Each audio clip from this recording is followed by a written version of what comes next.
Aristotle, when asked how to define wealth, answered simply this: it is he who spends less than he earns.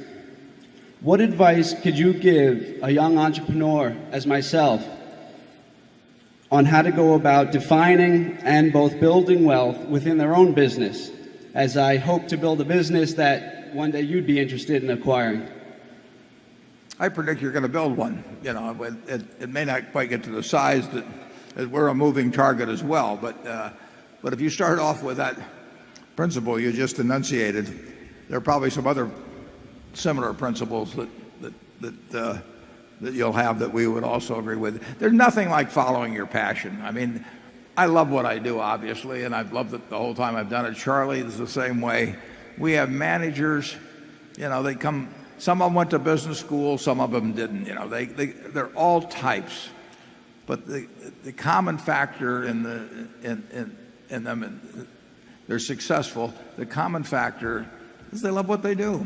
You know, and you've got to find that in life. And some people are very lucky in finding it very early. I was dumb luck that my father happened to be in the securities business. So when I would go to his office, there were a lot of books to read, and I got entranced with that. But you know, if he'd been in some other occupation, I think I would have read those books eventually, but it would have been a lot later. So if you find something that turns you on, my guess is you're going to do very well in it. And the beauty of it is, in a sense, there's not that much competition. I mean, there are not a lot of people out there that are going to be running faster than you in the race that you elect to get into. And if you haven't found it yet, you may well have found it. But if you haven't found it yet, you know, you've got to keep looking. And we've got 70-plus managers. You know, some of them didn't. We had one guy that didn't go to high school even, didn't he, Charlie and Rosner? Oh, yeah. He quit in fourth grade, I think. Yeah.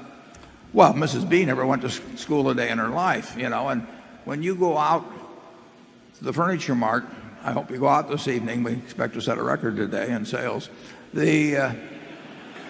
What you are looking at on those 78 acres, you know, is the largest home furnishing store, about 400 million of sales, largest store in the United States, and it comes from $500 of capital paid in by a woman that never went to school a day in her life and couldn't read or write. You know, I mean, she loved what she was doing, and you know, I tell the story. This is a true story. When she was well into her 90s, she invited me over to her house for dinner. That was very unusual. At a very nice house, 6 or 7 blocks away from the store.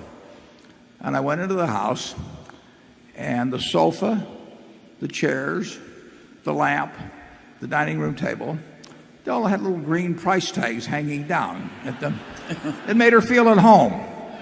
And I said to her, Mrs. B, you are my kind of woman, yeah? Forget Sophia Loren and all the rest. I mean, this is my kind of woman. She loved it, you know, and she loved it all her life. And just think of what that produced. I mean, it's incredible.